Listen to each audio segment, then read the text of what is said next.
फराज साहब कहिएगा, press briefing जारी थी और DGISPR ने जिस तरह से मौक़िफ़ अपनाया और उन्होंने कहा कि भारत सबसे बड़ा दहशतगर्द खुद है, क्या कहेंगे? जी बिल्कुल, मैं तो एक एक लफ्ज से एग्री करता हूँ। भारत के अंदर इतनी ज्यादा कॉन्ट्रडिक्शंस हैं। भारत ने पाकिस्तान को बहुत बुरे तरीके से अंडर एस्टिमेट किया, अपने आप को ओवर एस्टिमेट किया, उसके बाद एक फॉल्स फ्लैग ऑपरेशन किया। फॉल्स फ्लैग ऑपरेशन करने के विद इन एन आवर उन्होंने पाकिस्तान पे इल्जाम भी लगा दिया, फिर एस्केलेशन शुरू कर दी, धमकियां देनी शुरू कर दी and finally they attack Pakistan.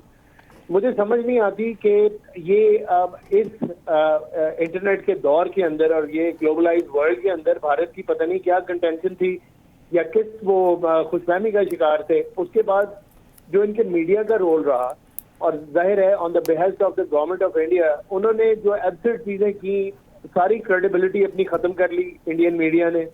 और जो ये इनके बुलंदबाग दावे थे कि IT फील्ड में बहुत आगे हैं, डिप्लोमेसी में बहुत आगे हैं, इनकी एयरफोर्स, आर्मी और नेवी वर्ल्ड क्लास है, वो सारे के सारे नैरेटिव जो थे इंडिया के वो जमीन बोस हो गए। और जितनी शर्मिंदगी का भारत को सामना करना पड़ा वो हमने हिस्ट्री में नहीं देखा।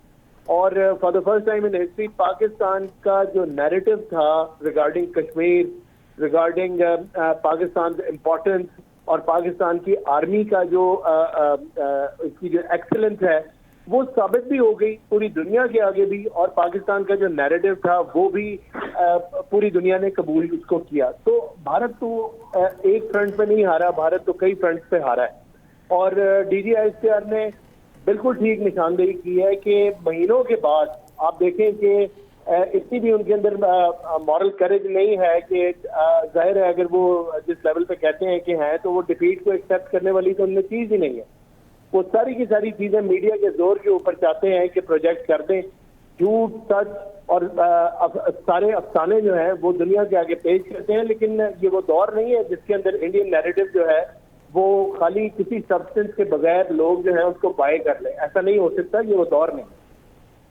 बिल्कुल फराज साहब, और साथ ही उन्होंने ये भी कहा कि भारत के जो बयानात हैं उससे ये लगता है कि वो सियासतदान कम हैं और जंगजू ज़्यादा हैं।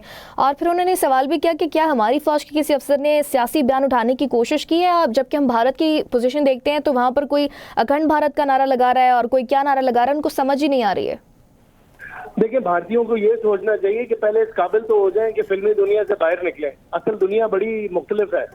ये जो फिल्मों के अंदर ये अपना जो भी इनका दिल करता है कर लेते हैं, वो पाकिस्तान के साथ जंग के अंदर 16 घंटे से भी कम वक्त के अंदर ये भागते गए और सीधे इनके जाके इनकी लीडरशिप जो है वो सदर डोनाल्ड ट्रंप के पैरों में गिर गई कि किसी भी तरह जंग बंद करवा दें। तो असलियत तो भारत की ये है। ये दावे करने से और धमकियां देने से और एग्रेसिव पोस्टर जो है वो शो करने से तो आपकी इज्जत में इजाफा नहीं हो सकता, ना ही आपकी जो मिलिट्री स्टैंडिंग है वो इम्प्रूव करती है। ये सारी की सारी चीज तो तब होगी जब मैदान जंग में आप कुछ साबित कर पाए।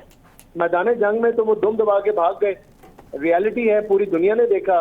और आप देखें कि क्रिस्टीन फेयर जैसी जो बंदी है वो इतनी एंटी पाकिस्तान और एंटी आर्मी है, पाकिस्तान के खिलाफ है कि उस बंदी ने भी जब करण थापर ने सवाल किया कि इंडिया ने भी कुछ जहाज गिराए थे तो उसके बाद उसने एक ही लफ्ज बोला, उसने कहा बकवास। तो आप इससे अंदाजा लगाएं कि जो पाकिस्तान के दुश्मन भी हैं, डिक्लेयर्ड दुश्मन हैं और जो पाकिस्तान को पसंद नहीं करते, उन तक ने कह दिया कि हिंदुस्तान ने ये जंग हारी है और पाकिस्तान का कोई जहाज नहीं गिरा। और वो स्कोर वो 6-0 which was communicated by the American president as 11-0। तो देखिए, कहीं कोई बात होती है तो स्टेटमेंट आती है ना, ऐसे तो नहीं होता। ये भारतीय जैसे बॉलीवुड कल्चर है इनका और वो फिल्मों की दुनिया में रहते हैं तो ऐसे तो नहीं होता। रियलिटी तो बड़ी फर्क है।